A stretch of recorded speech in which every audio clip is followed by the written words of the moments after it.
আমাকে নামাও নীলাদ্রি, তুমি পাগল হয়ে গেছো। এখন মনে হচ্ছে অফিসে সবার সামনে অপমান করার সময় মনে হয়নি? আমি তোমার বস। আর 5 মিনিট পর আপনি আমার বউ হবেন। হোয়াট? চিৎকার করে লাভ নেই মিস তানজিমা রহমান। কাজী সাহেব ইতোমধ্যে অপেক্ষা করছেন। তুমি সাহস কিভাবে পাও? আপনি আমার ধৈর্য শেষ করে দিয়েছেন তাই। কাজী অফিসের ফাইলের মতো মোটা রেজিস্টার খুলে বসে আছেন, আর নীলাদ্রি এক হাতে তানজিমার কবজি ধরে বসে আছে। তানজিমার চোখ রাগে লাল, মনে হচ্ছে সুযোগ পেলেই ছেলেটাকে খুন করে ফেলবে। চারপাশে কয়েকজন সাক্ষী হতবাক হয়ে তাকিয়ে আছে। কেউ বিশ্বাসই করতে পারছে না দেশের অন্যতম বড় কর্পোরেট কোম্পানির কঠোর রাগী সিইও তানজিমা রহমানকে তারই কোম্পানির এমপ্লয় নীলাদ্রি প্রায় টেনে হিঁচড়ে বিয়ে করতে নিয়ে এসেছে। দাঁত চেপে তানজিমা বলল, শেষবারের মতো বলছি, আমাকে ছেড়ে দাও। শেষবারের মতো বলছি, ছাড়বো না। তুমি চাকরি হারাবে। আজকে চাকরি নয়, তোমাকেই নিতে এসেছি। তানজিমার চোখ বিস্ময়ে বড় হয়ে গেল। এই ছেলেটা সব সময় শান্ত ছিল। সে যতই রাগ দেখাক নীলাদ্রি চুপ থাকতো, কিন্তু আজ আজ তার চোখে অন্য কিছু, ভয়ঙ্কর কিছু। 3 ঘন্টা আগে Rahman group of industries top floor CEO cabin. Tanjima Rahman ডেস্কে বসে ফাইল দেখছিল। ঠিক তখন দরজা খুলে ভেতরে ঢুকলো নীলাদ্রি। ম্যাম, আপনি যে প্রজেক্ট রিপোর্ট চেয়েছিলেন সেটা রেডি। ফাইলটা টেবিলে রাখতেই তানজিমা ভ্রু কুঁচকে তাকালো। এত দেরি হলো কেন? ম্যাম, আপনি গতকাল রাতে নতুন কিছু ডাটা যুক্ত করতে বলেছিলেন, তাহলে? সেগুলো যাচাই করতে একটু সময় লেগেছে। তানজিমা বিরক্ত হয়ে ফাইল ছুঁড়ে দিল। এক্সকিউজ শুনতে ভালো লাগে না আমার। এখানে এক্সকিউজ দেওয়ার জন্য টাকা দিয়ে রাখিনি, তোমাকে কাজ করার জন্য রেখেছে। নীলাদ্রির চোয়াল শক্ত হলো, তবুও কিছু বলল না। এটাই তার স্বভাব, রাগ নিয়ন্ত্রণ করা। কিন্তু তানজিমা সেটাকেই দুর্বলতা ভাবত। দুপুরে বোর্ড মিটিং চলছিল, সব ডিরেক্টর উপস্থিত। প্রেজেন্টেশন দিচ্ছিল নীলাদ্রি। সব ঠিকঠাকই চলছিল। হঠাৎ তানজিমা চেয়ার থেকে উঠে দাঁড়ালো। স্টপ। রুম নিস্তব্ধ। এটা কি ধরনের প্রেজেন্টেশন? ম্যাম, আমি কি তোমাকে এই লেভেলের কাজের জন্য বেতন দেই? সবার সামনে কথাগুলো বলল সে। নীলাদ্রি মাথা নিচু করলো। যদি কাজ না পারো তাহলে রিজাইন করো। রুমের সবাই অস্বস্তিতে পড়ে গেল, কিন্তু এখানেই থামলো না তানজিমা। সে ঠান্ডা কণ্ঠে বলল, তাহলে তোমার কাছ থেকে এর বেশি আশা করাটাই আমার ভুল ছিল। আমি ভুলে গেছিলাম ছাগল দিয়ে হাল চাষ হয় না। এই কথাটাই ছিল শেষ আঘাত। নীলাদ্রির ধৈর্যের বাঁধ ভেঙে গেল। সে ধীরে ধীরে ল্যাপটপ বন্ধ করলো। তারপর সবার সামনে তানজিমার দিকে তাকালো। প্রথমবারের মতো তার চোখে আগুন দেখা গেল। আপনি নিশ্চিত ম্যাম? অবশ্যই। তাহলে আজকের পর আমার কোনো অভিযোগ শুনবেন না, হুম? কারণ এরপর যা হবে তার দায় আপনার। তানজিমা ঠোঁট বাঁকিয়ে হাসলো, কিন্তু সে জানতো না কয়েক ঘন্টা পর সেই কথার মূল্য তাকে দিতে হবে। বোর্ডরুম থেকে বেরিয়ে আসার পর নীলাদ্রি সোজা পার্কিং লটে চলে এলো। তার চোখে রাগ, অপমান আর দীর্ঘদিনের জমে থাকা ক্ষোভ। ঠিক তখনই তার কয়েকজন ঘনিষ্ঠ বন্ধু সেখানে এসে হাজির হলো। দোস্ত, তোর চেহারা এমন কেন? আজ সব শেষ। এতদিন চুপ ছিলাম, আর না। নীলাদ্রি গভীর শ্বাস নিল। আজ আমি তানজিমা রহমানকে আজ উচিত জবাব দিব। উনি আমাকে যতই অপমান করুন, আমি আর মুখ বুজে সহ্য করব না। আজ ওনাকে এমন শিক্ষা দিব যে উনি সারা জীবন আফসোস করবে আমার সাথে খারাপ আচরণ করার। বন্ধুরা একে অন্যের দিকে তাকালো। ভাই, রাগের মাথায় কোনো ঝামেলা করিস না। ঝামেলা না, আজ সিদ্ধান্ত হবে। এদিকে অফিসে নিজের কেবিনে বসেছিল তানজিমা। বাইরের দিকে কঠোর দেখালেও ভেতরে ভেতরে সে অদ্ভুত অস্বস্তি অনুভব করছিল। নীলাদ্রির শেষ কথাগুলো বারবার তার কানে বাজছিল। এরপর যা হবে তার দায় আপনার। কিছুক্ষণ পর তার ফোনে একটি মেসেজ এলো। আপনার সঙ্গে জরুরি কথা আছে আজই। তানজিমা ভ্রু কুঁচকে স্ক্রিনের দিকে তাকালো। এই ছেলেটা আবার কি করতে চায়? সন্ধ্যার দিকে শহরের এক নিরিবিলি জায়গায় তাদের দেখা হলো। নীলাদ্রির সঙ্গে তার বন্ধুরাও ছিল, তবে তারা দূরে দাঁড়িয়ে রইল। এত নাটকীয়ভাবে ডাকার কারণ কি? কারণ অফিসে কখনো আমাকে নিজের কথা বলার সুযোগ দেননি। তানজিমা ঠান্ডা দৃষ্টিতে তাকালো। বলো। আমি আপনার কর্মচারী হতে পারি, কিন্তু মানুষ হিসেবেও আমার একটা সম্মান আছে। প্রথমবারের মতো নীলাদ্রির চোখ নামালো না। আপনি আমাকে যতবার অপমান করেছেন আমি চুপ থেকেছি, কিন্তু আজ সবার সামনে যা বলেছেন সেটা আমি প্রাপ্য ছিলাম না। তানজিমা কিছুক্ষণ নীরব রইল, তারপর ধীরে ধীরে বলল, তুমি শুধু এই কথাটার জন্য আমাকে এখানে ডেকেছো? নীলাদ্রি রহস্যময়ভাবে হাসল। না ম্যাম, আসল কারণ এখনো বলিনি। তাহলে বলো। নীলাদ্রি এক পা এগিয়ে এলো। আপনাকে শিক্ষা দেওয়ার জন্য এখানে ডেকেছি। আজ আপনাকে এমন শিক্ষা দিব যে আপনি সারা জীবন মনে রাখবেন। মানে? তানজিমা আর কিছু বলার আগেই নীলাদ্রি তার মুখে একটা রুমাল চেপে ধরে। কিছুক্ষণের মধ্যেই তানজিমার মনে হলো তার পুরো দুনিয়া আস্তে আস্তে আচ্ছা হয়ে আসছে। তারপর আর কিছু মনে নেই। যখন জ্ঞান ফিরল তখন দেখতে পেল নীলাদ্রি তাকে নিয়ে একটা কাজী অফিসের সামনে এসেছে। সে এখন নীলাদ্রির কোলে। কাজীর কথাই অতীত থেকে বাস্তবে ফিরে আসে তানজিমা। সে এখন কাজীর সামনে বসে আছে, আর নীলাদ্রি তার দিকে এমন ভাবে তাকিয়ে আছে যেন পৃথিবীর কোনো শক্তিই তাকে থামাতে পারবে না। কাজী গলা খাকারি দিলেন। কোনে সাহেবা, কবুল বলবেন? তানজিমা নীলাদ্রির দিকে তাকালো। নীলাদ্রিও তাকিয়ে আছে।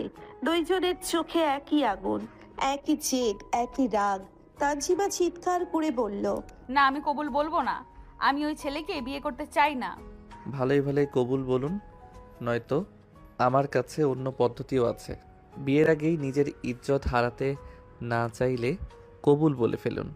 এতদিন আমার ভালো রূপ দেখছেন, বেশি ভেজাল করলে খারাপ রূপ দেখাবো। তানজিমা বুঝতে পারল নীলাদ্রির সাথে চিৎকার চেঁচামেচি করলে সমস্যার সমাধান হবে না, উল্টে সমস্যা আরো বাড়বে। তাই সে নিজের রাগ কন্ট্রোল করে আস্তে আস্তে বলল, দেখো নীলাদ্রি, বিয়ে সারা জীবনের একটা সম্পর্ক। সেই সম্পর্ক এইভাবে তৈরি করা ঠিক না। তার উপর আমি তোমার 3 বছরের বড় একটা সিনিয়র মেয়েকে রাগের বশে কেন বিয়ে করতে যাব বলো তো? তানজিমা কথায় নীলাদ্রির মধ্যে কোনো পরিবর্তন দেখা গেল না। সে তানজিমার দিকে তাকিয়ে বলল, ফালতু জ্ঞান না দিয়ে যেটা বলছি সেটা করুন। তানজিমা আর কোনো তর্কে গেল না, কবুল বলে স্বামী হিসেবে গ্রহণ করে নিল নীলাদ্রিকে। বিয়ের কাজ শেষ হওয়ার মাত্রই তানজিমা দাঁড়িয়ে নীলাদ্রির দিকে তাকিয়ে বলল, আমাকে জোর করে বিয়ে করে কি মনে করেছিস তুই জিতে গেছিস? তাহলে শুনে রাখ, আজ আমি তানজিমা রহমান এখানে দাঁড়িয়ে দাঁড়িয়ে কথা দিচ্ছি, আজকের পরবর্তী জীবন তোর জন্য আমি জাহান্নাম বানিয়ে দেব। আমাকে জোর করে বিয়ে করার ফল তুই হারে হারে টের পাবি। কাজী অফিস থেকে বের হওয়ার পর এক মুহূর্তও দাঁড়ালো না তানজিমা। চোখে আগুন, মুখে কঠিন অভিব্যক্তি। পার্কিং লটে গিয়ে নিজের গাড়ির দরজা খুলে উঠে বসলো সে, যেটা নীলাদ্রি তাকে কিডন্যাপ করে আনার সময় নিয়ে এসেছে। পেছন থেকে নীলাদ্রি ডাকলো, তানজিমা দাঁড়াও। আমার নাম ধরে ডাকতে হবে না, আর আমার পিছু নেওয়ারও দরকার নেই। কথা শেষ করেই গাড়ি স্টার্ট দিল সে। কয়েক সেকেন্ডের মধ্যেই গাড়িটা রাস্তা ধরে অদৃশ্য হয়ে গেল। রাত প্রায় 9:30। রহমান ভিলার বিশাল গেট খুলতেই গাড়িটা ভেতরে ঢুকলো। গাড়ির কর্মচারীরা অবাক হয়ে তাকিয়ে রইল। তানজিমার মুখ দেখে কেউ কিছু জিজ্ঞেস করার সাহস পেল না। তানজিমার বাবা অনেক আগেই মারা গেছেন। এখন এই বিশাল বাড়িতে তার মা সাবিহা রহমান আর ছোট ভাই তানভীর থাকে। বাড়ির ভেতরে ঢুকতেই সাবিহা রহমান মেয়ের মুখ দেখে চমকে উঠলেন। তানজিমা, কি হয়েছে তোমার? তোমার এত অস্থির লাগছে কেন? তানজিমা কোনো উত্তর দিল না, সোজা ড্রয়িং রুমের সোফায় বসে পড়ল। ঠিক তখনই তানভীর সিঁড়ি দিয়ে নিচে নামতে নামতে বলল, আপু, আজ এত দেরি হলো কেন? বাকিটা তার মুখেই আটকে গেল, কারণ তানজিমার চোখ দুটো অস্বাভাবিক রকম লাল। আপু, সব ঠিক আছে তো? কয়েক সেকেন্ড নীরব থাকার পর তানজিমা ধীরে ধীরে নিজের ব্যাগ থেকে একটি কাগজ বের করলো। তারপর টেবিলের উপর ছুঁড়ে দিল। এটা কি? সাবিহা রহমান কাগজটা হাতে নিয়ে পড়তে শুরু করলেন। কয়েক মুহূর্তের মধ্যেই তার মুখের রং বদলে গেল। এটা এটা কি বিয়ের কাবিননামা? তানভীরও বিস্ময়ে তাকিয়ে রইল। আপু, তুমি বিয়ে করেছো? তানজিমা তিক্ত হাসলো। করিনি, জোর করে তুলে নিয়ে করানো হয়েছে। পুরো ঘর নিস্তব্ধ হয়ে গেল। কিছুক্ষণ পর তানজিমা সব ঘটনা খুলে বলল। যত বলছিল ততই তানভীরের মুখ কঠিন হয়ে উঠছিল। ওর এত বড় সাহস! শান্ত হও তানভীর, রাগ করে সিদ্ধান্ত নিলে ভুল হবে। মা, আপুকে জোর করে বিয়ে করেছে, আমি চুপ থাকবো? তানজিমা এবার মাথা তুলে ভাইয়ের দিকে তাকালো। না, তুমি কিছু করবে না। কিন্তু আমি নিজেই ওর সঙ্গে হিসাব মেটাবো। তার কণ্ঠ ছিল ভয়ঙ্কর শান্ত। যারা তানজিমাকে ভালোভাবে চিনত তারা জানতো সে যখন চিৎকার করে তখন যতটা না বিপজ্জনক, তার চেয়ে অনেক বেশি বিপজ্জনক হয় যখন সে শান্ত থাকে। পরের দিন সকাল, রহমান ভিলার ড্রয়িং রুমে অস্বাভাবিক নীরবতা। আগের রাতের ঘটনার পর বাড়ির কারো ঠিক মতো ঘুম হয়নি। তানজিমা সোফায় বসে আছে, চোখে ক্লান্তি কিন্তু মুখে কঠোরতা। ঠিক তখনই বাইরে গাড়ির শব্দ শোনা গেল। দারোয়ান ভেতরে এসে বলল, ম্যাডাম, একজন ভদ্রলোক এসেছেন, নাম বলছে নীলাদ্রি। ঘরের পরিবেশ মুহূর্তেই বদলে গেল। তানভীর দাঁড়িয়ে পড়ল। ওর সাহস তো কম না। কয়েক সেকেন্ড পর নীলাদ্রি ড্রয়িং রুমে প্রবেশ করলো। তার চোখে ক্লান্তি কিন্তু মুখে দৃঢ়তা। আমি তানজিমার সঙ্গে কথা বলতে এসেছি। তোর সঙ্গে কথা বলার কিছু নেই, এখনই বের হয়ে যা। আমি ঝগড়া করতে আসিনি। তানভীর এক পা এগিয়ে যেতেই সাবিহা রহমান কঠোর কণ্ঠে বললেন, তানভীর থামো। আমি কিন্তু ঝগড়া করতে প্রস্তুত আছি। মা, এই লোক আপুকে জোর করে না? আমি সব জানি, তবুও বাড়ির মধ্যে মারামারি হবে না। নীলাদ্রি এবার তানজিমার দিকে তাকালো। তানজিমা, আমি তোমাকে নিতে এসেছি। তানজিমা ঠান্ডা গলায় বলল, আমি কোথাও যাচ্ছি না। একবার আমার কথা শোনো। শোনার মতো কিছু নেই। তুমি আমার সিদ্ধান্ত নেওয়ার অধিকার কেড়ে নিয়েছো। নীলাদ্রি কয়েক মুহূর্ত নীরব থেকে তানজিমার দিকে তাকালো। তাহলে তুমি সত্যি আমার সঙ্গে যাবে না? না, অন্তত এখন না। ড্রয়িং রুমের পরিবেশ ক্রমেই উত্তপ্ত হয়ে উঠছিল। নীলাদ্রি দাঁত চেপে বলল, আমি খালি হাতে ফিরবো না। আজ তানজিমাকে আমার সঙ্গে যেতেই হবে। তানজিমা ঠান্ডা দৃষ্টিতে তাকালো। আমি আগেও বলেছি, এখনো বলছি, আমি কোথাও যাচ্ছি না। তোমার যাওয়া উচিত। সেটা আমার সিদ্ধান্ত। নীলাদ্রি কয়েক কদম এগিয়ে আসতেই তানভীর সামনে দাঁড়িয়ে গেল। আর এক পা এগুলে ভালো হবে না। সরে দাঁড়াও। না। দুজনের চোখে চোখ পড়তেই পরিস্থিতি বিপজ্জনক হয়ে উঠল। সাবিহা রহমান কঠোর কণ্ঠে বললেন, দুজনেই থামো। কিন্তু কেউ কারো কথা শুনছিল না। তানজিমা আমার স্ত্রী। তানজিমা সঙ্গে সঙ্গে জবাব দিল, স্ত্রী মানে সম্পত্তি না। আমার ইচ্ছার বিরুদ্ধে আমাকে কোথাও নেওয়ার অধিকার তোমার নেই। কথাগুলো যেন সরাসরি নীলাদ্রির বুকে আঘাত করলো। তানভীর বলল, শুনেছিস? এবার দরজার দিকে হাঁট। নীলাদ্রি মুষ্টিবদ্ধ হাত খুলে ফেলল। রাগে তার মুখ শক্ত হয়ে আছে। সোজা আঙ্গুলে ঘি না উঠলে কিভাবে আঙ্গুল বাঁকাতে হয় তা নীলাদ্রির জানা আছে। নীলাদ্রি কোনো রকম কোনো কথা বলে তানজিমাকে এক ঝটকায় কাঁধে তুলে নেয়। কোনো কথা না বলে দরজার দিকে হাঁটা শুরু করে। তানজিলা চিল্লা চিল্লি করে। নীলাদ্রির পিঠে একের পর এক আঘাত করে তাতেও নীলাদ্রিকে থামানো যাচ্ছে না। সে নিজের লক্ষ্যে স্থির রয়েছে। অন্যদিকে তানভীর তার বোনকে বাঁচতে এবং নীলাদ্রিকে বাঁচাতে ছুটে আসতে চায়, কিন্তু সাবিহা তানভীরের হাত ধরে বলল, তানভীর, কোথাও যাবি না, চুপ করে দাঁড়িয়ে থাক। কিন্তু মা, ওই লোক আমার বোনকে তুলে নিয়ে যাচ্ছে। তোর বোন এখন ওই লোকের স্ত্রী, সেটা ভুলে যাস না। জোর করে বিয়ে করেছে। আমার মনে হয় না এটা প্রতিশোধ খেলা। এই ছেলের মনে অন্য কিছু আছে। আমি শিওর বলতে পারি এই ছেলে তোর বোনকে ভালোবাসে। এমনি বললে তোর ঘাড় তেরা বোন কিছুই শুনতো না, তাই একটা উসিলা দিয়ে তুলে নিয়ে বিয়ে করে ফেলেছে। আপু তো এই বিয়ে মন থেকে মেনে নেয়নি। ওর সাথে থাকলে আমার আপু কষ্ট পাবে। কিছু হবে না। আজ মন থেকে মেনে নিলেও একদিন তোর আপু ঠিক এই বিয়ে মন থেকে মেনে নেবে। অনেক সুখী হবে তোর বোন। একজন মায়ের মন কখনো মিথ্যা বলে না। অন্যদিকে গাড়ি ড্রাইভ করেছে নীলাদ্রি, আর তার পাশে বসে আছে তানজিমা। বসে আছে বললে ভুল হবে, সে এখনো নীলাদ্রিকে একের পর এক আঘাত করে যাচ্ছে। নীলাদ্রি অনেকক্ষণ সহ্য করার পর এবার একটা ধমক দিয়ে ওঠে। একবার বলছি না আমার সাথে ঘাটতারামি করতে না। বয়সে আপনার বড় হই কিংবা ছোট, আমি কিন্তু পুরুষ যে আপনাকে তুলে নিয়ে বিয়ে করতে পারে, যে আপনার বাড়ি থেকে সবার সামনে দিয়ে নিয়ে আসতে সে আর কি করতে পারে সেটা আপনার ভাবা উচিত। নীলাদ্রির এমন ঠান্ডা হুমকি শুনে তানজিমা কিছুটা ভয় পায়। সে চুপ হয়ে বাইরের দৃশ্য দেখতে পায়। নীলাদ্রি তানজিমার দিকে তাকিয়ে মুচকি হেসে মনে মনে বলল, আজ আপনি আমাকে ঘৃণা করছেন ঠিক, কিন্তু একদিন আপনি আমাকে এর থেকেও বেশি ভালোবাসবেন। আমি কে, কেন তোমাকে বিয়ে করেছি সব বলবো তোমাকে, সময় আসুক। নীলাদ্রি তানজিমাকে নিয়ে নিজের বাড়ির সদর দরজা দাঁড়িয়ে আছে। তানজিমা অদ্ভুতভাবে চুপ করে আছে। নীলাদ্রির মা নাজিয়া বেগম অবাক হয়ে তাকিয়ে আছে ছেলের দিকে।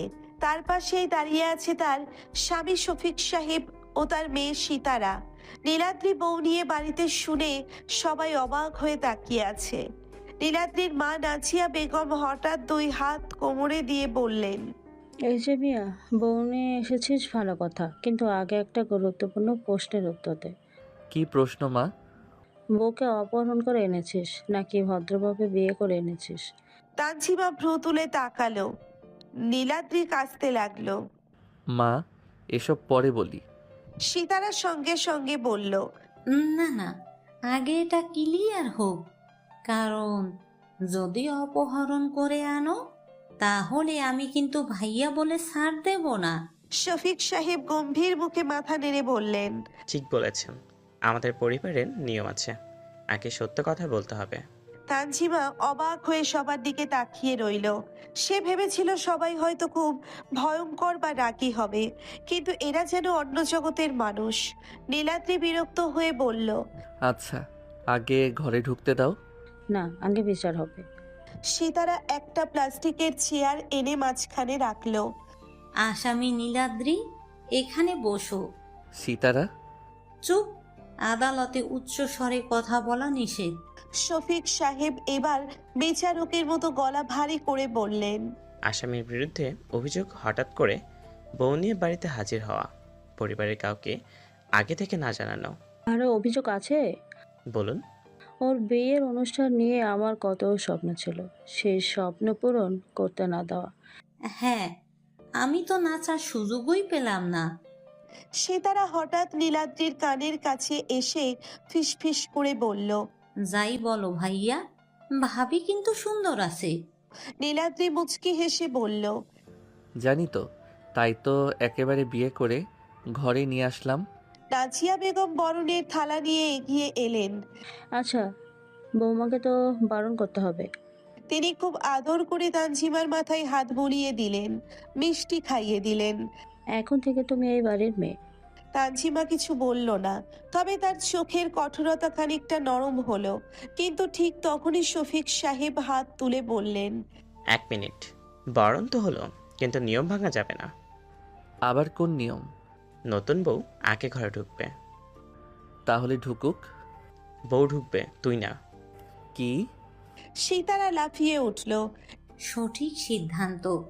আজকে তুই বাইরে থাকবি? আমি বাইরে থাকবো কেন? আমাদের না জানিয়ে বিয়ে করার শাস্তি। 1 রাত বারান্দায়। না, বাগানে। হ্যাঁ, বাগানেই ভালো। নীলাদ্রি হতবাক হয়ে গেল। আমি তোমাদের ছেলে। আজ না, আজ তুই অপরাধী। সিতারা দৌড় দিয়ে একটা বালিশ আর একটা পুরনো কম্বল এনে নীলাদ্রির হাতে ধরিয়ে দিল। নাও ভাইয়া, রাতের ব্যবস্থা। তোমরা সিরিয়াস? 100 ভাগ। এবার তানজিমা আর নিজেকে সামলাতে পারল না, ফিক করে হেসে ফেলল। এক মুহূর্তের জন্য পুরো পরিবেশ থমকে গেল। তারপর সবাই একসাথে হেসে উঠল। নাজিয়া বললেন, দেখেছো, এতক্ষণে বৌমার মুখে হাসি এসেছে। শফিক সাহেব গর্বিত ভঙ্গিতে বললেন, আমাদের পরিবারের 5 মিনিট থাকলে মানুষ রাগ ধরে রাখতে পারে না। আর 1 সপ্তাহ থাকলে পাগল হয়ে যায়। ওইটা নিচের কথা বলছিস? হ্যাঁ। চারিদিকে হাসির রোল পড়ে গেল। তানজিমা না চাইতেও হাসছিল। বহু ঘন্টার রাগ, অপমান আর মানসিক চাপের মাঝেও এই অদ্ভুত পরিবার তার মুখে অনিচ্ছাকৃত হাসি এনে দিয়েছে। আর একটু দূরে দাঁড়িয়ে নীলাদ্রি চুপচাপ সেই হাসিটা দেখছিল। মনে মনে সে শুধু একটা কথাই বলল, রাগ করে থাকুন, ঘৃণা করুন, তবুও এই হাসিটা কখনো হারিয়ে যেতে দেব না। বিয়ের 1 সপ্তাহ পর রহমান গ্রুপ অফ ইন্ডাস্ট্রিজের ভয়ঙ্কর সিইও তানজিমা রহমান এখন নীলাদ্রিদের বাড়ির ডাইনিং টেবিলে বসে বসে সকালের নাস্তা করছে। প্রথম দিন সে ভেবেছিল এই বাড়ির মানুষগুলো হয়তো অভিনয় করছে, কিন্তু কয়েকদিন কাটানোর পর বুঝলো এরা সত্যিই এমন। নাজিয়া বেগম সকালে জোর করে নাস্তা খাওয়ান, শফিক সাহেব প্রতিদিন নতুন নতুন জোকস বলেন, আর সীতারা তো সুযোগ পেলেই তাকে নিয়ে ঘুরতে বের হতে চায়। তাই ধীরে ধীরে তানজিমার মনও একটু নরম হতে শুরু করেছে। বৌমা, আর একটা পরোটা নাও। না আম্মু, আর পারবো না। এত কম খেলে চলবে? আম্মু শব্দটা শুনে নাজিয়া বেগমের মুখে বিশাল হাসি ফুটে উঠল। শুনেছেন, বৌমা আমাকে আম্মু বলেছে। এটা উদযাপন করা উচিত। কেক কাটবো? একটা শব্দের জন্য কেক কাটবে? আমাদের পরিবারে এর চেয়েও ছোট কারণে কেক কাটা হয়েছে। তানজিমা হেসে ফেলল। ঠিক তখনই নীলাদ্রি সিঁড়ি দিয়ে নিচে নামলো। কি হচ্ছে এখানে? তোমার বিরুদ্ধে ষড়যন্ত্র।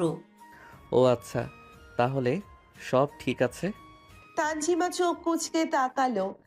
তোমাকে দেখলেই আমার সকালটা খারাপ হয়ে যায়। ধন্যবাদ, আমার দিনটা ভালো হয়ে গেল। আমি অপমান করলাম। আমি প্রশংসা হিসাবে নিলাম। ডাইনিং টেবিলের বসা সবাই হেসে উঠল। 1 ঘন্টা পর অফিস। যেই না নীলাদ্রি নিজের ডেস্কে বসেছে, সঙ্গে সঙ্গে ইন্টারকম বেজে উঠল। স্যার, ম্যাম আপনাকে কেবিনে ডাকছেন। দিনের শুরুতেই ম্যাম বলেছেন এখনই।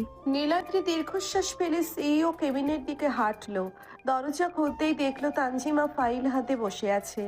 বসুন। ধন্যবাদ ম্যাম। এই রিপোর্টে 4টা ভুল আছে। 4টা? হ্যাঁ। কোথায়? খুঁজে বের করা আপনার কাজ। ম্যাম, ভুল না থাকলে? তাহলে খুঁজতে খুঁজতে বের হবে। নীলাদ্রি অবিশ্বাসের দৃষ্টিতে তাকালো। আপনি প্রতিশোধ নিচ্ছেন?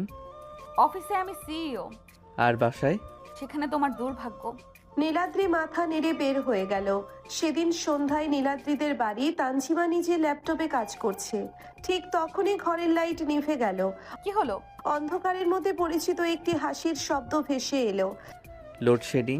পুরো বাড়িতে? সীতারা বাইরে থেকে চিৎকার করে বলল। না ভাবি, শুধু তোমাদের রুমে। কি? লাইট জ্বলে উঠতেই দেখলো নীলাদ্রি সুইচ বোর্ডের পাশে দাঁড়িয়ে আছে। তুমি করেছো? প্রমাণ আছে? আমি তোমাকে। অফিসে যা খুশি করেন, বাসায় আমার পালা। যুদ্ধ চাও? সব সময়। ঠিক আছে। তানজিমার ঠোঁটে রহস্যময় হাসি ফুটে উঠল। পরের দিন সকাল, নীলাদ্রি অফিসে এসে নিজের চেয়ার টানতেই থমকে গেল। পুরো চেয়ারটা গোলাপি কালার হয়ে গিয়েছে। উপরে একটা কাগজ, সিইও স্পেশাল গিফট। তানজিমা? কেবিনের কাছের ভেতর থেকে তানজিমাকে হাসতে দেখা গেল। নীলাদ্রি বুঝে গেল বাড়িতে সে জ্বালায়, অফিসে তানজিমা সুদে আসলে হিসাব আদায় করে। আর এইভাবেই শুরু হলো তাদের নতুন যুদ্ধ। বাড়িতে নীলাদ্রি বনাম তানজিমা, অফিসের সিইও তানজিমা বনাম কর্মচারী নীলাদ্রি, আর মাঝখানে দাঁড়িয়ে নাজিয়া, শফিক আর সীতারা প্রতিদিন নতুন নতুন নাটক উপভোগ করতে লাগলেন। বিয়ের পর কেটে গেছে প্রায় 2.5 মাস। রহমান ভিলা আর নীলাদ্রিদের বাড়ির মধ্যে এখন প্রায়ই যাওয়া আসা হয়। বাইরে থেকে দেখলে মনে হবে তানজিমা আর নীলাদ্রির সম্পর্ক আগের চেয়ে অনেক স্বাভাবিক হয়েছে, কিন্তু বাস্তবতা, তারা এখনো সুযোগ পেলেই একে অপরকে জ্বালায়। একদিন সকালে অফিসে এসে নীলাদ্রি দেখলো তার ডেস্কের উপরে বিশাল একটা ব্যানার ঝুলছে। মাসের সবচেয়ে বিরক্তিকর কর্মচারী নিচে তার ছবিও লাগানো। পুরো অফিস হেসে গড়াগড়ি খাচ্ছে। নীলাদ্রি দাঁত চেপে বলল, ম্যাম, এটা আপনার কাজ। প্রমাণ আছে? আপনার হাসিটাই যথেষ্ট প্রমাণ। অফিসের সবাই মুখ চেপে হাসছে। নীলাদ্রি ব্যানারের দিকে তাকিয়ে মাথা নেড়ে দীর্ঘশ্বাস ফেলল। ঠিক আছে ম্যাম, যুদ্ধ যখন শুরু করেছেন, শেষটাও দেখে নেবেন। শুনে ভয় পেয়ে গেলাম। দুপুরের দিকে পুরো অফিসে আর একটা ছোটখাটো বিস্ফোরণ ঘটলো। ম্যাম, সবাইকে কনফারেন্স রুমে ডাকা হয়েছে। কেন? নীলাদ্রি স্যার বাকি জরুরি ঘোষণা দেবেন। তানজিমা সন্দেহের চোখে তাকালো, তারপর সোজা কনফারেন্স রুমে চলে গেল। ভেতরে ঢুকতেই দেখলো বড় পর্দায় একটি স্লাইড শো চলছে। প্রথম স্লাইডে লেখা আমাদের সম্মানিত সিইও সম্পর্কে কিছু গুরুত্বপূর্ণ তথ্য। নীলাদ্রি, পুরো রুম হেসে উঠল। দ্বিতীয় স্লাইডে লেখা তথ্য নম্বর 1, ম্যাডাম রাগ না করলে মনে করেন দিনটা অসম্পূর্ণ গেছে। তৃতীয় স্লাইড, সারাদিন সবাইকে ধমকের উপর রাখে। চতুর্থ স্লাইড, তথ্য নম্বর 3, তিনি গোপনে চকলেট পছন্দ করেন কিন্তু স্বীকার করেন না।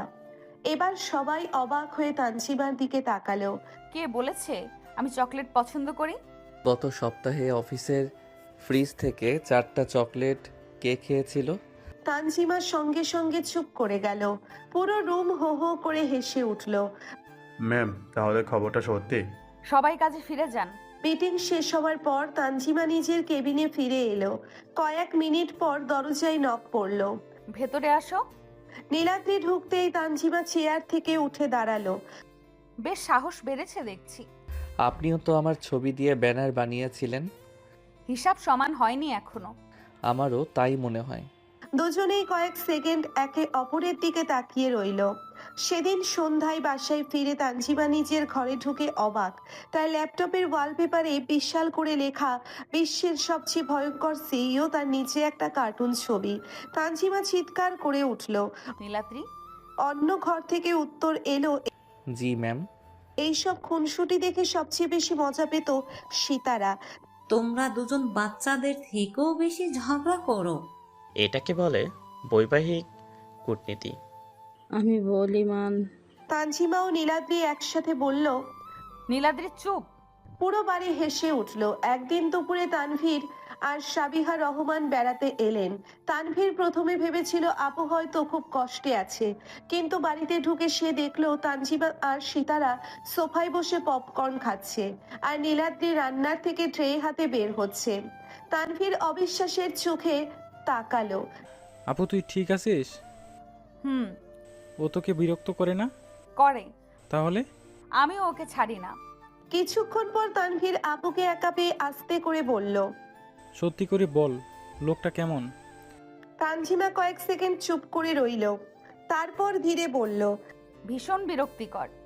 আমি সিরিয়াস। তানজিমা দীর্ঘশ্বাস ফেলল। রাগী না, পরিবারের জন্য পাগল, কাউকে কষ্ট পেতে দেখতে পারে না।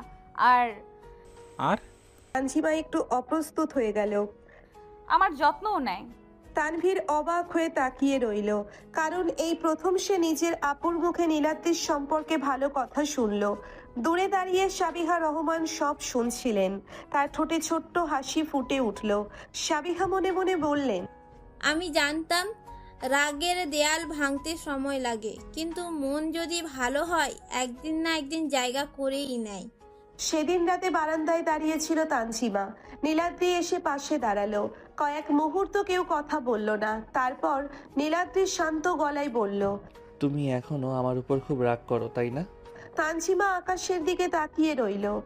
কিছুক্ষণ সহজে যায় না। নীলাদ্রি মাথা নিচু করলো। জানি। প্রথমবারের মতো তার চোখে কোনো জেদ ছিল না, শুধু অনুশোচনা। তবুও আমি চেষ্টা করব, যতদিন লাগে। অনেক হলো যুদ্ধ, এবার সব ভুলে একসাথে থাকা যায় না?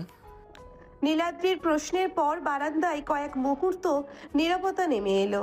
দূরে রাতের আকাশে অসংখ্য তারা জ্বলছে, হালকা বাতাস বইছে, কিন্তু দুজনের মনেই যেন অদ্ভুত একটা ভার। তানজিমা ধীরে ধীরে বলল, একসাথে থাকা শুধু একই ছাদের নিচে থাকা না নীলাদ্রি। জানি। না, তুমি জানো না। যদি জানতে তাহলে আমার সিদ্ধান্ত নেওয়ার অধিকার কেড়ে নিতে না। নীলাদ্রি মাথা নিচু করে রইল। এবার সে কোনো অজুহাত দিল না। তুমি ঠিক বলেছ। তানজিমা একটু অবাক হয়ে তার দিকে তাকালো। আজ তর্ক করবে না? নীলাদ্রি হালকা হাসলো। সব বিষয়ে তর্ক করা যায় না, কিছু কিছু বিষয়ে ভুল স্বীকার করতে হয়। তানজিমার ভ্রু কুঁচকে গেল। সে যেন এই উত্তর আশা করেনি। আমি তোমার কাছে একটা ক্ষমা চাইতে চাই। শুধু একটা? অনেকগুলো, কিন্তু শুরুটা অন্তত করি।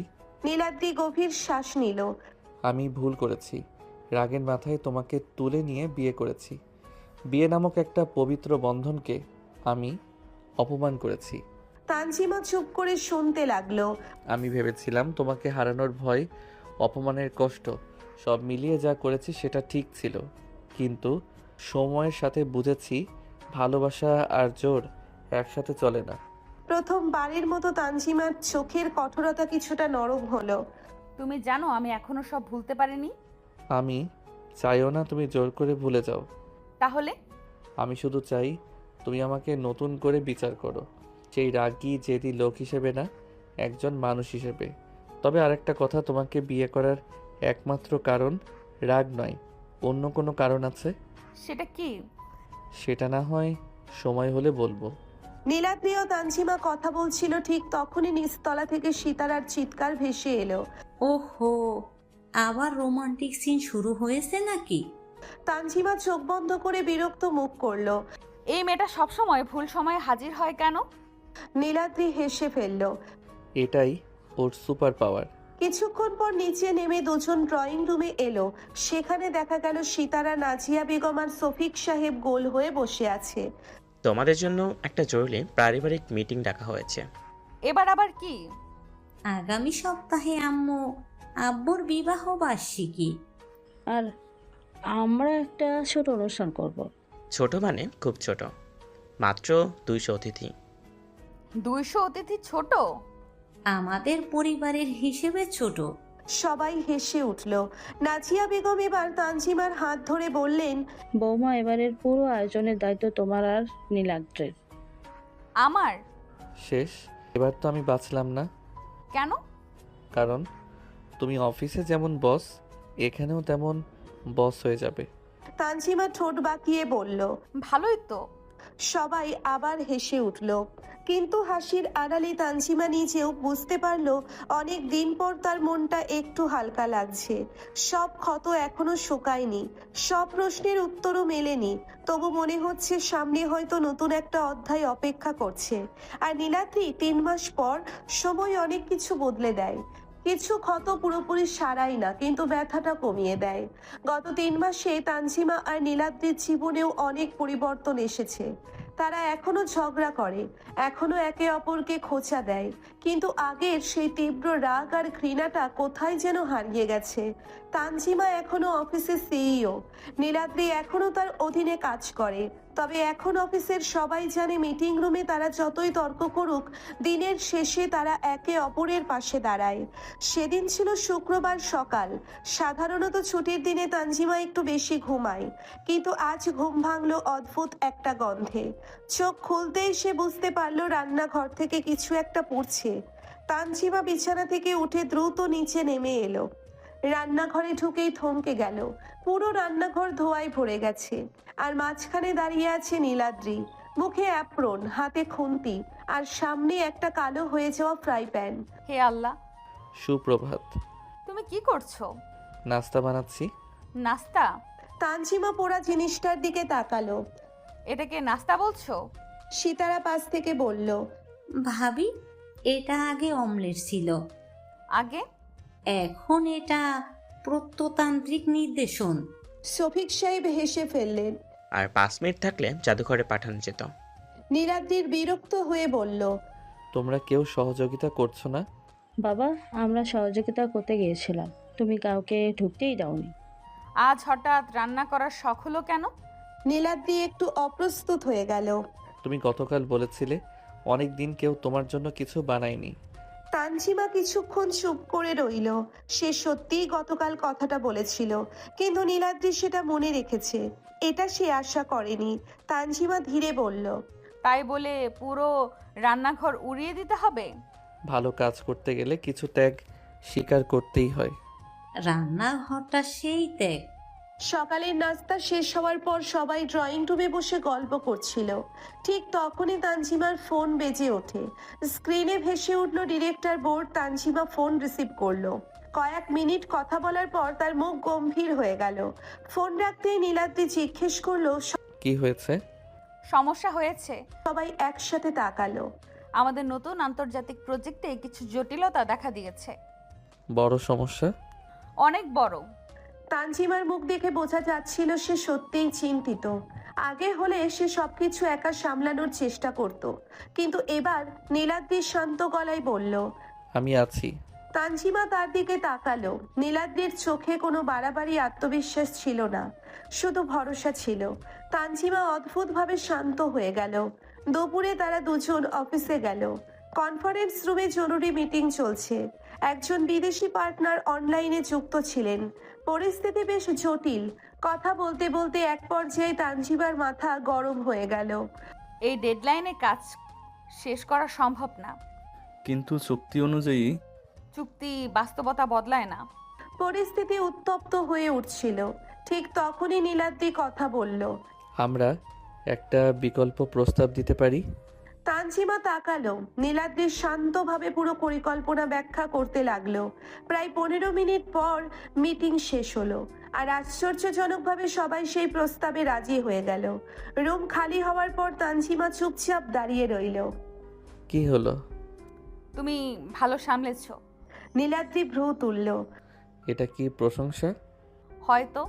দয়া করে আবার বলো, আমি রেকর্ড করতে চাই। অতিরিক্ত বাড়াবাড়ি করো না। সন্ধ্যার দিকে কাজ শেষ করে তারা বাড়ি ফিরছিল। রাস্তায় প্রচন্ড বৃষ্টি শুরু হলো। গাড়ির জানালায় বৃষ্টির ফোঁটা আছড়ে পড়ছে।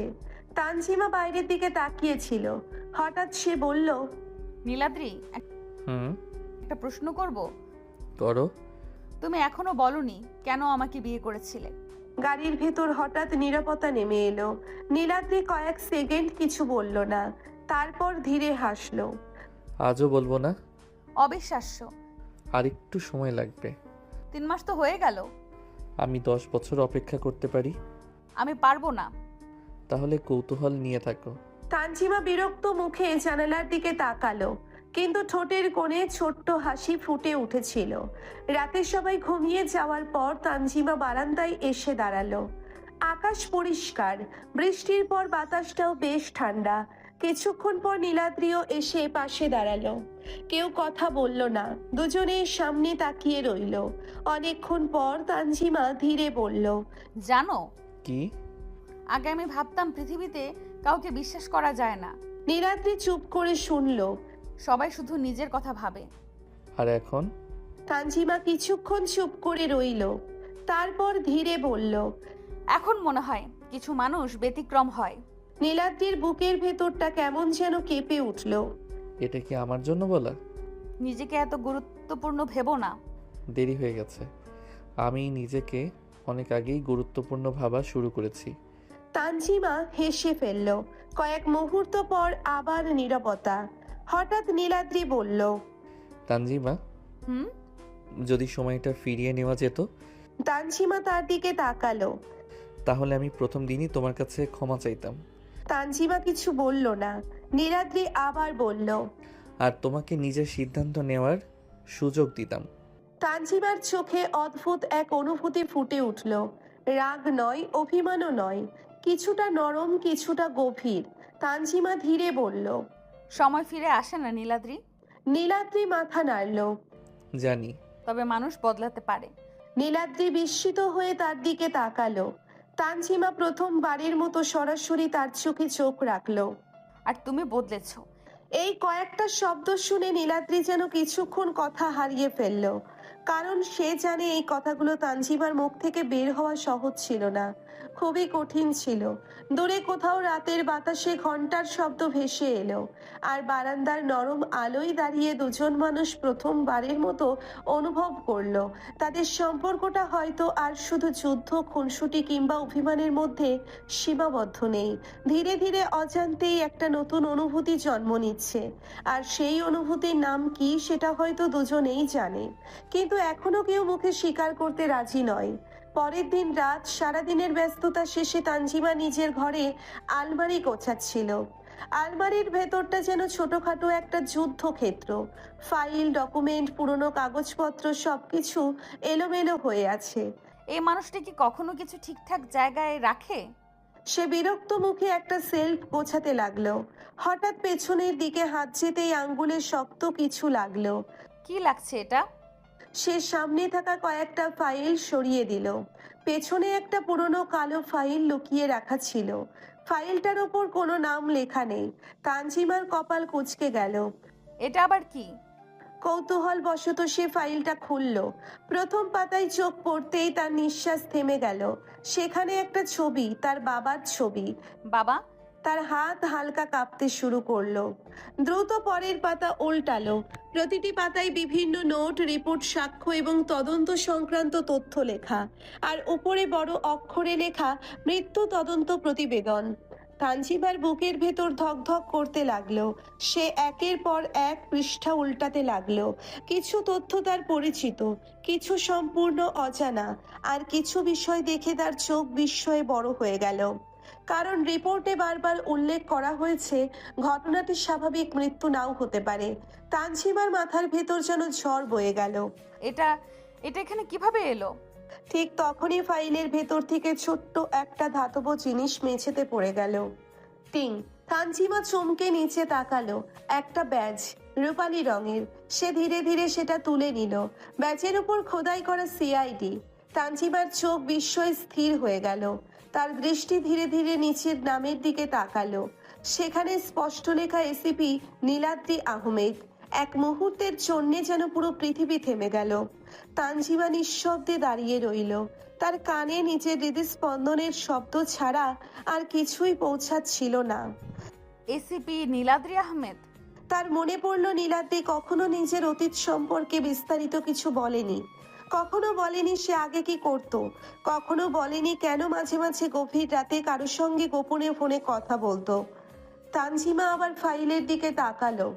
শেষ পাতায় একটি হাতে লেখা নোট। লেখাটা নীলাদ্রির। আমি প্রতিশ্রুতি দিয়েছিলাম সত্য বের করব, যত সময়ই লাগুক না কেন। তানজিমার হাত কেঁপে উঠল। তার মাথায় একটার পর একটা প্রশ্ন ঘুরপাক খেতে লাগলো। নীলাদ্রি কি শুরু থেকেই তার বাবার মৃত্যুর তদন্ত করছিল? তাহলে কি তাদের বিয়েটাও কোনো তদন্তের অংশ ছিল, নাকি এর পেছনে আরো বড় কোনো সত্য লুকিয়ে আছে? ঠিক তখনই করিডোর থেকে পায়ের শব্দ ভেসে এলো। ধীরে ধীরে শব্দটা ঘরের দরজার সামনে এসে থামলো। তানজিমা দ্রুত মাথা তুলে তাকালো। দরজার কাছে দাঁড়িয়ে আছে নীলাদ্রি, আর তার চোখ সরাসরি তানজিমার হাতে ধরা সেই ফাইল আর সিআইডি ব্যাজের উপর স্থির। কয়েক সেকেন্ড কেউ কোনো কথা বলল না। তারপর নীলাদ্রি গভীর নিঃশ্বাস ফেলে ধীরে বলল, তাহলে শেষ পর্যন্ত তুমি জেনে গেলে? তানজিমার চোখে বিস্ময়, সন্দেহ আর অজস্র প্রশ্ন। তুমি আসলে কে নীলাদ্রি? নীলাদ্রি কিছুক্ষণ চুপ করে রইল, তারপর ধীরে দরজাটা বন্ধ করে দিল। যে উত্তরটা তুমি এতদিন ধরে খুঁজছিলে, আজ হয়তো সেটা বলার সময় এসে গেছে। আর ঠিক সেই মুহূর্তে ঘরের নীরবতা যেন আরো ভারী হয়ে উঠল। ঘরের বাতাস যেন হঠাৎ ভারী হয়ে উঠেছে। তানজিমার হাতে ধরা সিআইডি ব্যাজ আর ফাইলের দিকে তাকিয়ে নীলাদ্রি কয়েক মুহূর্ত নীরব দাঁড়িয়ে রইল। আমি আবার জিজ্ঞাসা করছি, তুমি আসলে কে? নীলাদ্রি ধীরে ধীরে সামনে এগিয়ে এলো। তার মুখে সেই চেনা হাসি নেই। আমি সিআইডি অফিসার। কি?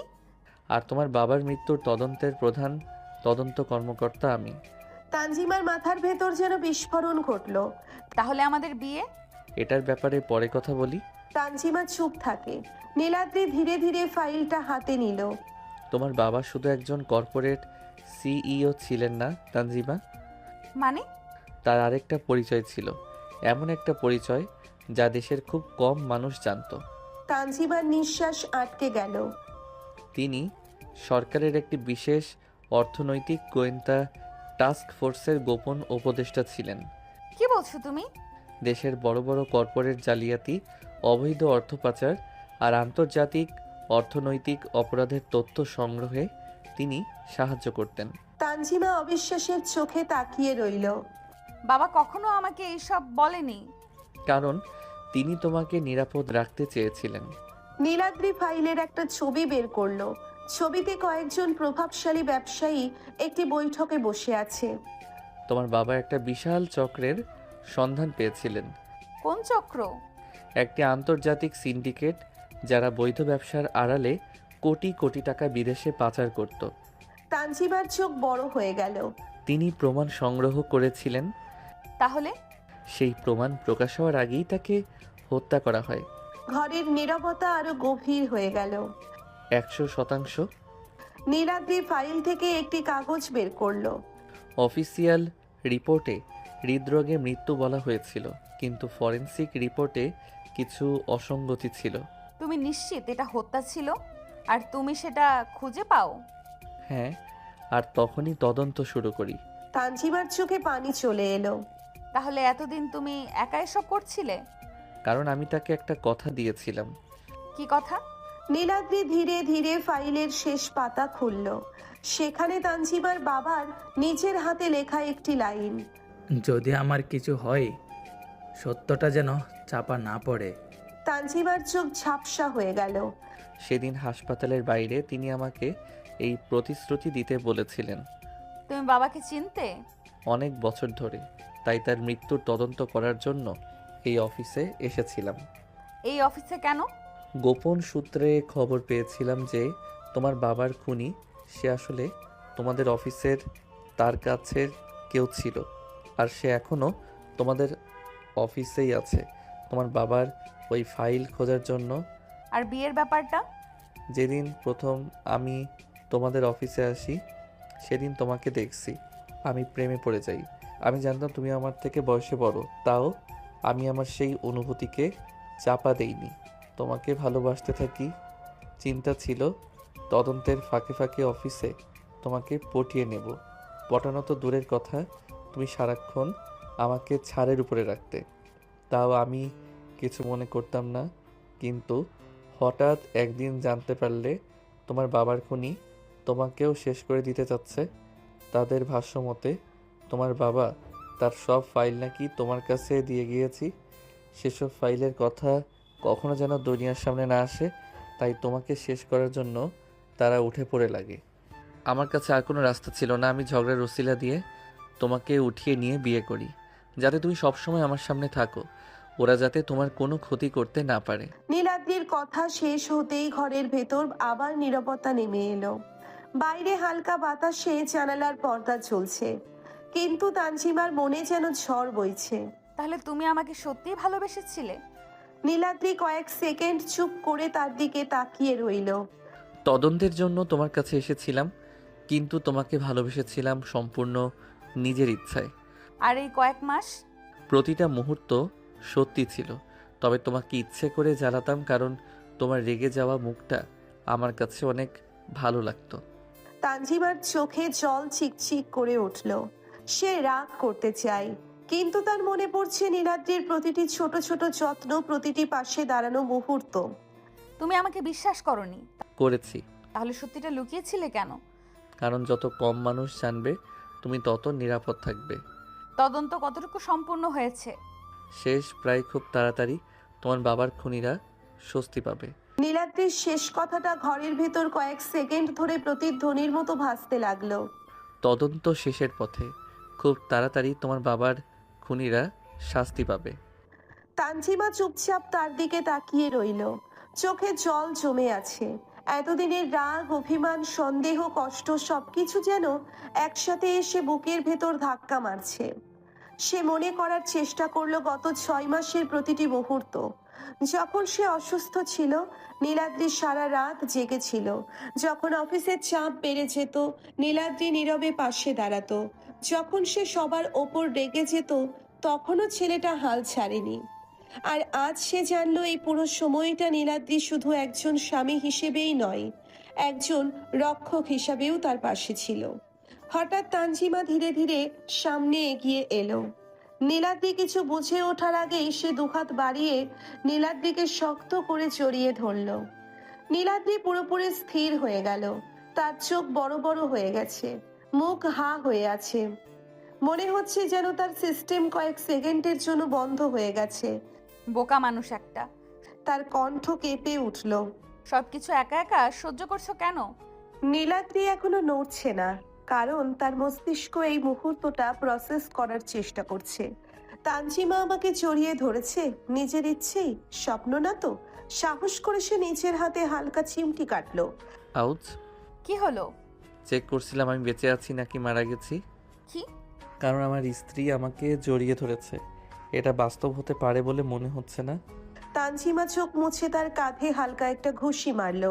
চুপ করো না, সিরিয়াসলি আজকের তারিখটা লিখে রাখতে হবে। নীলাদ্রি। বিয়ের 6 মাস পরে স্ত্রী প্রথমবার স্বামীকে জড়িয়ে ধরল। এটা জাতীয় দিবস হিসেবে ঘোষণা করা উচিত। তানজিমা হেসে ফেলল, আর সেই হাসিটা দেখে নীলাদ্রির বুকটা হঠাৎ উষ্ণ হয়ে উঠল। এতদিন পরে সে বুঝলো এই হাসির জন্য সে সত্যিই সবকিছু করতে পারে। কয়েক মুহূর্ত পর নীলাদ্রিও ধীরে ধীরে তানজিমাকে নিজের বাহুর মধ্যে নিয়ে নিল, খুব সাবধানে, খুব যত্ন করে, যেন সে কোনো মূল্যবান জিনিস ধরে আছে। তুমি রাগ করনি? করেছি, অনেক? অনেক। তাহলে জড়িয়ে ধরলে কেন? তানজিমা কিছুক্ষণ চুপ করে রইল, তারপর ধীরে বলল, কারণ রাগের থেকেও বড় একটা জিনিস আছে, কি? ভরসা। নীলাদ্রির চোখ ভিজে উঠল, সে দ্রুত মুখ অন্যদিকে ঘুরিয়ে নিল। তুমি কাঁদছো? না, মিথ্যা। আমার চোখে ধুলো গেছে। তানজিমা এবার সত্যিই হেসে ফেলল। নীলাদ্রি তানজিমার কপালে একটা ছোট চুমু খায়। নীলাদ্রির ছোট চুমুতে তানজিমার সারা শরীরে যেন শিহরণ জেগে ওঠে। নীলাদ্রির মনেও শান্তি অনুভব হয়, বিয়ের এতদিন পর স্ত্রীকে ছোট্ট একটা ভালোবাসার ছোঁয়া দিতে পেরে। আরো কিছু সময় হলো একে অপরকে জড়িয়ে ধরে রেখেই। তারপর নীলাদ্রি তানজিমাকে নিজের থেকে ছাড়িয়ে নিতে চাইলে তানজিমা তাকে আরো শক্ত করে জড়িয়ে ধরে রাখে। নীলাদ্রি তানজিমার দিকে তাকিয়ে বলল, কি হলো? ছাড়ো আমাকে। না, ছাড়বো না, এইভাবেই ধরে থাকবো। কতক্ষণ? যতক্ষণ আমার মন চাই। তোমার মন আমাকে ছাড়তে চাইতে চাইতে আমার মন তো অন্য কিছু চেয়ে ফেলবে জান। কি চাইবে তোমার মন? তোমাকে গভীরভাবে ছুঁতে চাইবে, তোমাকে আদরে আদরে ভরিয়ে দিতে চাইবে, এতটা ভালোবেসে ছুঁতে চাইবে যতটা ভালোবাসলে তুমি শিহরণ কেঁপে কেঁপে উঠবে। নীলাদ্রির কথা শুনে তানজিমা নীলাদ্রির বুকে মুখ ঘষতে ঘষতে বলল, মন যা চায় করো না, বাধা দিল কে? তানজিমার কথা শুনে নীলাদ্রি অবাক হয়ে তানজিমাকে নিজের বুক থেকে সরিয়ে দুই হাতে তার মুখ উপরের দিকে তুলে প্রশ্ন করল, কি বলছো তুমি? আমি আদর করলে তোমার কোনো সমস্যা নাই? নেই তো। আগে না আমাকে ঘৃণা করতে? সেই ঘৃণা 3-4 মাস আগেই শেষ হয়ে গিয়েছে। এখন এই মনে শুধু তোমার জন্য ভালোবাসা আছে। নীলাদ্রি যেন এই উত্তরের অপেক্ষায় ছিল। তানজিমার উত্তর শোনার সাথে সাথেই তানজিমার কোমর জড়িয়ে ধরে এক টানে নিজের কাছে নিয়ে ভালোবাসার পরশ দেয় তানজিমা সারা মুখ জুড়ে। আর ওর হাত বিচরণ করতে থাকে তানজিমার পিঠ জুড়ে। তার ওষ্ঠ এগিয়ে যায় তানজিমার ওষ্ঠের দিকে। খুব যত্ন করে তানজিমার ওষ্ঠ জোর করে নিজের ওষ্ঠের মাঝে শুষে নেয়। ওইভাবেই এক ঝটকায় তানজিমাকে কোলে তুলে সামনে থাকা ড্রেসিং টেবিলের উপর বসিয়ে দেয়। ড্রেসিং টেবিলের উপর থাকা সব কসমেটিক্স ধাক্কা দিয়ে ফেলে দেয় ফ্লোরে। কাঁচ ভেঙে শব্দ ঝনঝন করতে থাকে পুরো রুম জুড়ে। তবে সেই শব্দ নীলাদ্রি বা তানজিমার কানে গিয়েছে বলে মনে হয়। দুজন নিজেদের কাজে ব্যস্ত। নীলাদ্রি এবার তানজিমার ঠোঁট ছেড়ে গলায় মুখ ডুবিয়ে দেয়, আর তানজিমা নীলাদ্রির এমন অবাধ্য ছোঁয়ায় বড় বড় শ্বাস নিতে থাকে। পাগলের মতো শক্ত করে চেপে ধরে নীলাদ্রির চুল, এত শক্ত করে ধরে আছে মনে হচ্ছে এখনই ওর চুলগুলো ছিঁড়ে যাবে। আর অন্যদিকে নীলাদ্রি পাগলের মতো বাইট করতে থাকে। তাদের এই পাগলামি যে কতক্ষণ চলেছে তার কোনো হিসাব নেই। দুই পাগলের ভালোবাসার রাত ছিল আজ। পৃথিবীর সব ধ্যান খেয়াল বাদ দিয়ে একে অপরের মাঝে মজেছিল তারা।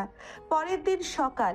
সকালের নরম রোদ জানালার ফাঁক গলে ঘরের ভেতর ঢুকছে। তানজিমার ঘুম ভাঙতেই মনে পড়ে কাল রাতে নীলাদ্রির পাগলের মতো ভালোবাসার কথা। মুখটা তখন লাল টমেটোর মতো হয়ে যাচ্ছিল। তখনই তার চোখ পড়ল ড্রেসিং টেবিলের সামনে। আর তারপরেই ইয়া আল্লাহ, মেঝে জুড়ে ছড়িয়ে আছে ভাঙা কসমেটিক্স, ফাটা পাউডারের বক্স। নীলাদ্রি! পুরো বাড়ি কেঁপে ওঠার মতো চিৎকার। নিচতলা থেকে নীলাদ্রির শান্ত কণ্ঠ ভেসে এলো, জি ম্যাডাম। এখনই উপরে আসো। কয়েক সেকেন্ড পর নীলাদ্রি হাতে এক কাপ চা নিয়ে ঘরে ঢুকলো। সুপ্রভাত। কোথাকার সুপ্রভাত? এগুলো দেখো। সে মেঝের দিকে আঙ্গুল দেখালো। নীলাদ্রি নিচে তাকিয়ে মাথা নাড়ল। ব্যাপারটা দুঃখজনক। দুঃখজনক? খুবই। আমার সবচেয়ে পছন্দের পারফিউমটা ভেঙে গেছে। আচ্ছা, তাহলে এটা ঐতিহাসিক ক্ষতি। তুমি হাসছো কেন? বলেই সে আবার হাসলো। নীলাদ্রি! হাসছি না। আচ্ছা, একটা ভালো দিকও আছে। কি ভালো দিক? এখন নতুন কসমেটিক্স কেনার সুযোগ পাবে। তোমার সাহস কত আমার কসমেটিক্স ভেঙে ফেলেছো? ধন্যবাদ, এটা একটা প্রশংসা হিসেবে নিলাম। কিন্তু আমার প্রশ্ন হলো, এগুলো কালকে ভালোবাসার চরম সীমায় পৌঁছাতে গিয়ে ভেঙে ফেলেছিলাম সে কি ভুলে গিয়েছে? তানজিমা এবার একটা কোষণ ছুঁড়ে মারল।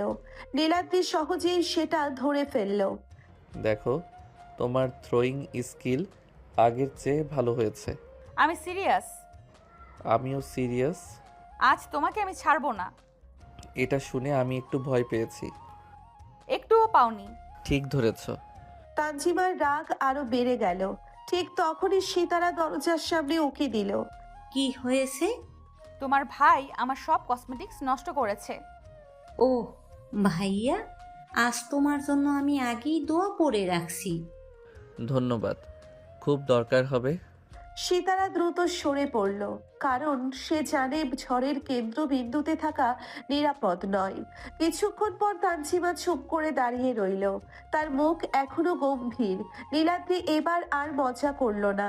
সে ধীরে ধীরে মেঝেতে বসে সব ভাঙা জিনিস এক জায়গায় জড়ো করতে লাগলো। কি করছো? ক্ষয়ক্ষতির তালিকা বানাচ্ছি। কেন? কারণ যার জিনিস নষ্ট হয়েছে তার মন খারাপ হওয়াটা স্বাভাবিক। তানজিমার রাগ একটু কমলো, কিন্তু সে মুখে কিছু বলল না। নীলাদ্রি উঠে দাঁড়ালো।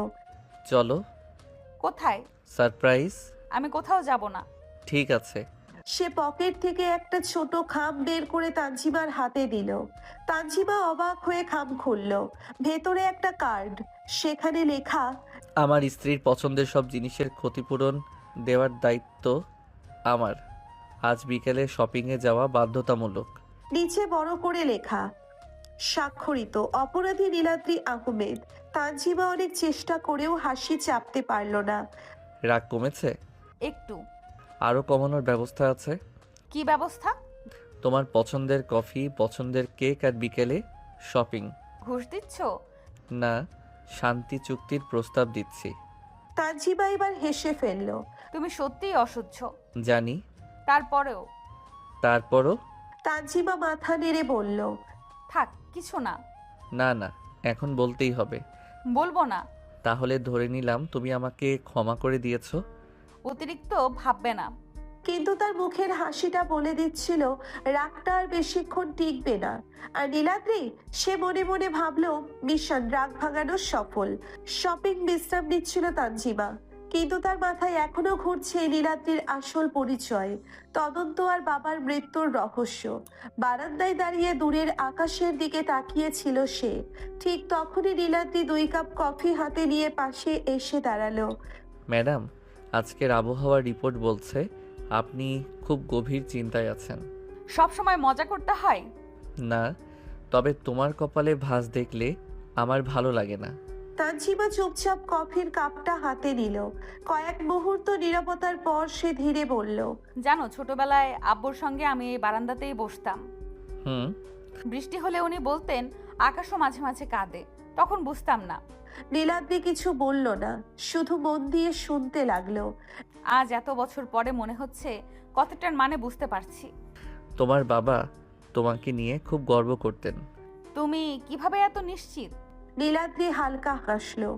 কারণ তিনি যখনই তোমার কথা বলতেন তার চোখ দুটো আলাদাভাবে জ্বলজ্বল করত। তানজিমার চোখ আবার ভিজে উঠল। ঠিক তখনই নিচ থেকে সিতারার চিৎকার শোনা গেল, আরে, তোমরা আবার সিনেমার দৃশ্য শুরু করেছো নাকি? এই মেয়েটা সব জায়গায় কিভাবে হাজির হয়? এটা আমার জন্মগত প্রতিভা। সিতারা দৌড়ে বারান্দায় উঠে এলো, তার হাতে একটা পুরনো অ্যালবাম। দেখো আমি কি পেয়েছি। আল্লাহ, ওটা না। সিতারা দ্রুত অ্যালবাম খুলে একটা ছবি বের করলো। ছবিতে দেখা যাচ্ছে ছোট্ট নীলাদ্রি স্কুলের অনুষ্ঠানে রাজা সেজেছে। মাথায় বিশাল মুকুট, মুখে অতিরিক্ত মেকআপ। এটা তুমি? ওটা ফটোশপ। 15 বছর আগে? খুব উন্নত প্রযুক্তি ছিল। তানজিমার হাসি থামছেই না। অনেকদিন পরে তাকে এত প্রাণ খুলে হাসতে দেখে নীলাদ্রিও অজান্তে হাসলো। 1.5 মাস পর তানজিমার সাথে বিভিন্ন কথা বলছিলে। বাড়িতে ওরা 2 জন ছাড়া আর কেউ নেই। একটা আত্মীয়ের বিয়ের অনুষ্ঠানে গিয়েছে তারা। নীলাদ্রি আর তানজিমারও যাওয়ার কথা ছিল, কিন্তু কাল রাত থেকে তানজিমা কিছুটা অসুস্থ। তানজিমার যাওয়া ক্যান্সেল হয়ে যায়। ওকে রেখে নীলাদ্রি যাবে না, তাই সেও তানজিমের সাথে থেকে যায়। হঠাৎ নীলাদ্রির ফোন বেজে উঠল। স্ক্রিনে ভেসে উঠল আননোন সিকিউর লাইন। নীলাদ্রির মুখ মুহূর্তেই কঠিন হয়ে গেল। কে? ফোন রিসিভ করতেই অপর প্রান্ত থেকে আতঙ্কিত কণ্ঠ ভেসে এলো। স্যার, তারা ফাইল খুঁজে পেয়েছে।